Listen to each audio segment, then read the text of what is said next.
everything that we are taught about the American Indian is wrong.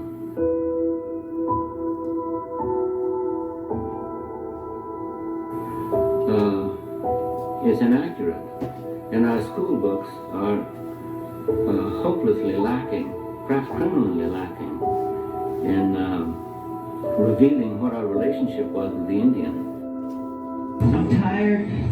I'm really tired of the manipulation. Also, what we've learned about the Indian has been largely taught to us by Hollywood and by motion pictures. They have educated us. Indians have been tragically misrepresented in films and in our history books, in our attitudes, in our reporting. So we must set about to re-educate ourselves. So we must set about to re-educate ourselves. So we must set about to re-educate ourselves. So we must set about to re-educate ourselves. They manipulate our history books. The history books are not true. It's a lie. The history books are lying. You need to know that. You must know that. When third world countries are misrepresented, they're likely to be valueless. When Mercator maps exaggerate the importance of Western civilization, when the top of the map is given to the Northern Hemisphere, and the bottom is given to the Southern, then people will tend to adopt top and bottom attitudes. When we hear, as we've heard throughout all our lives, no matter how old we are, that we are a country that stands for freedom, for rightness, for justice, for everyone, it simply doesn't apply to those who are not white. It just simply doesn't apply. And we were the most rapacious, aggressive, destructive, torturing, monstrous people who swept from one coast to the other, murdering and causing mayhem among the Indians. When we say, especially, that we are going to keep our treaties, and that we do keep our word, and that we, above all people, do keep our word, I think it's important to mention that there have been nearly 400 treaties written by the United States in good faith with the Indians, and every single one of them was abrogated. It means broken or changed altogether. Okay, everyone. Now, in this particular segment, I will be covering many details that is, of course, very essential to all Americans, and especially to those who are the direct descendants of the indigenous Aboriginal Niji of this land, now called North America. And before I go any further, allow me to acknowledge that I do totally understand that many of you may have heard either very little to no detail at all concerning this information that I'm about to present to you, merely due to the fact that you were lied to, like millions of others, no matter if they share the same hue of complexion with you or not. In many of my previous documentaries, I've shared various detailed information that was hidden to the public as to why multiple different things were purposely told to you in reverse, which leads me to my very first point of this segment, and that is, why was history told to you in reverse? Now, this question alone will be continuously answered throughout this particular segment and also throughout nearly all of my content that I present to the public. Reason being is due to how history is depicted in today's society of America, because history today is now known as what is documented from the past, but the problem resides in what was considered to be history in the past, simply because history in the past was literally what a sole individual made it to be. Now, this generation of people would inadvertently believe that that's how history should be, and I agree with you. However, I will add that generational past history differs from, say, for example, like LeBron James making history in one of his past championship games. Why? Well, merely due to how generational past history is formatted, in which it would teach generations of people a fictitious story of unforeseen information, a one-directional, or rather one-sided story told by a particular group of people in order to establish and maintain a deceitful hidden agenda of propaganda that will manipulate its readers or listeners into a system of theology indoctrination. In other words, these particular individuals that provided this information told you what they wanted to tell you, no matter if it was based on any truths, facts, or their own opinions. It is called the illusion of power, whereas this illusion is that one group of people are somehow superior to others. What is also important to note here is that there are multiple different entities that are man-made, and history is one of them, along with various types of science, technology, and even many forms of religion. All of these social engineering experiments were cultivated by the same exact one set group of people that I mentioned earlier in order to compel the masses into adopting it. The ideology alone of their manipulative theoretical motives programs an individual to become prone with limits to their literacy and critical thinking capabilities. Not only were these same tactics utilized in the past, but these detrimental effects are currently being depicted as the norm in today's society. This form of role reversal began with Charles Darwin and his followers when they began to promote and teach the theory of evolution during the 1800s. As you may know, the theory of evolution is a scientific method in which Charles Darwin states the process of natural selection and pseudoscientific, blatantly racist information that he cultivated in relation to the world's population. Now, why would he do this? Well, it's definitely not about whether man came from monkeys, as society would love to point to you, so you can argue about this fictitious theory whenever it's brought up. No, it's more about the different traits of the human population, how different traits confer different rates of survival and reproduction, and also how these traits can be passed down from generation to generation. Now you might be asking, so what does this have to do with our history being told to us in reverse? And my answer to that is everything. Because Charles Darwin created this theory of evolution not because of the apes, but because he was a part of it. In other words, Charles Darwin's pseudoscientific theory was used to manipulate people into believing that they evolved from apes. But in all actuality, he was endeavoring to figure out where his species of people came from. This module will go on to formulate how this particular group of collective offspring will be able to continue forward in successive generations as the, quote, survival of the fittest.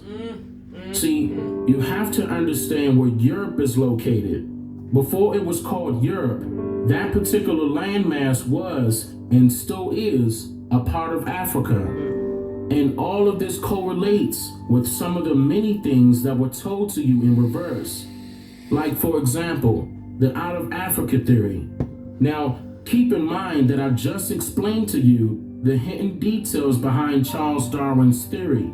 And just like his theory of evolution, the entire out of Africa theory is merely nothing but an indoctrinated form of manipulative pseudo-storytelling that was cultivated by the likes of a self-proclaimed prominent but yet fictitious bigoted scientist named Melville Jean Herskovits, an anthropologist of the early 1900s.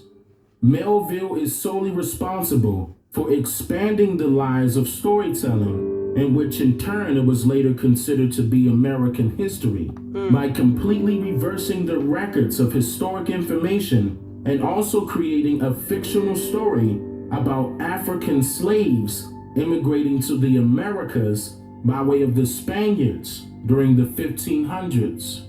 This story was later known as the Middle Passage. However, prior to Melville's fictional story, no information existed in history that clearly mentioned that the so-called Negroes of the American lands came from Africa. For example, according to an English immigrant by the name of Noah Webster, who is the author of the Webster's English Language Dictionaries, the year 1828's definition of American is, quote, a native of America, originally applied to the Aboriginals or copper-colored races found here by the Europeans, but now applied to the descendants of Europeans born in America. Also, Melville allegedly took a trip to somewhere in Africa, meaning that there is absolutely no records of this, just a story, gathered up a few artifacts from there, observed a few tribes and a few cultures, and dubbed it as Africanism, then traveled back to the U.S., wrote a book called The Myth of the Negro Past, and published it in 1942 in the fictional section, where he claimed that the people of color in America somehow lost connection with their cultural past during the Middle Passage from Africa to the Americas. See, the people like Melville and the U.S. government, along with the U.S. public school system, wants you to believe that the lands of America were unoccupied prior to their arrivals. But the truth is that they were occupied by our ancestors, and not these people that they are referring to as Native Americans right now.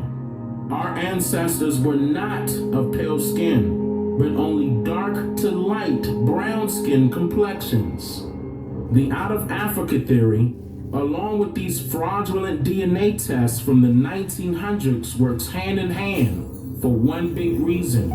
Because they were created by the same group of people that forced you to believe that you came from Africa, when in fact, millions of these Caucasians did not arrive to North America until the late 1700s. Hence the reason why the U.S. Census did not begin the population count until the year 1790.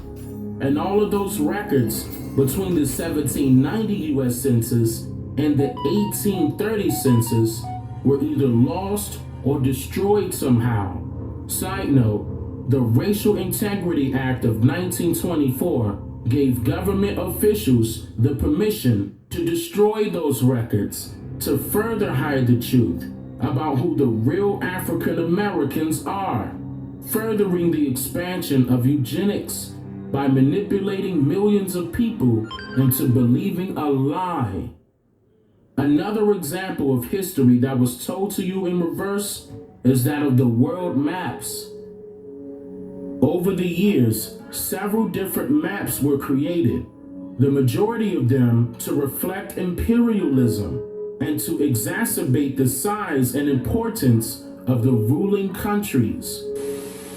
The Mercator projection has fostered European imperialist attitudes for centuries and created an ethnic bias against the Third World. All world maps in today's history derived from the European traditional Mercator world map of 1569, and all of these maps are royally incorrect. The map enlarges areas at the poles to create straight lines of constant bearing or geographic direction. So it makes it easier to cross an ocean. But it distorts the relative size of nations and continents.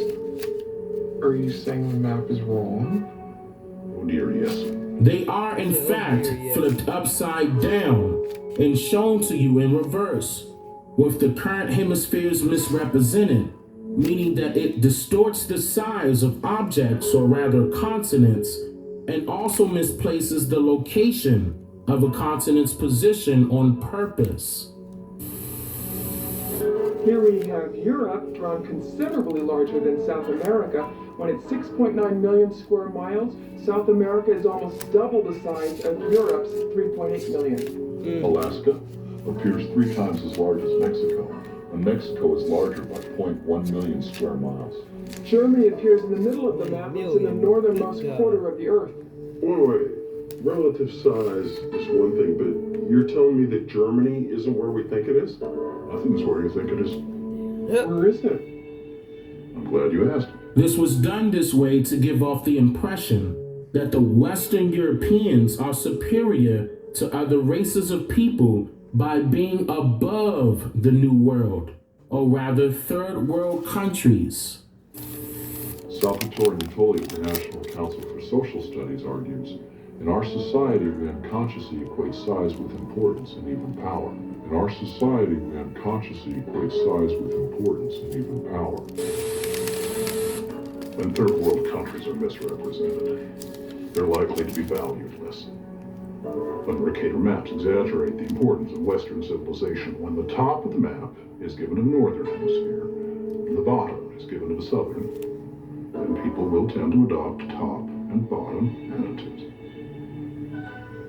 But wait, where else could you put the northern hemisphere but on the top? On the bottom. How? Like this.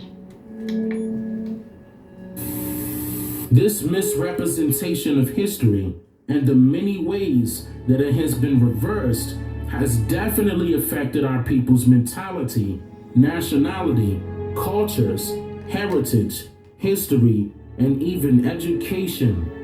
So, there's no coincidence that this same one-set group of racist people in America wants you to go back to Africa, all while consistently pushing the fictitious agenda into your conscious that Africa is where they immigrated your ancestors from. Because the truth is that they will want your attention on a different area of landmass for a bigger reason. And that reason is so you won't notice that America is truthfully your direct ancestors' mainland, and Africa is actually where their ancestors originally derived from, making them the real African Americans, due to the story being purposely told to you in reverse.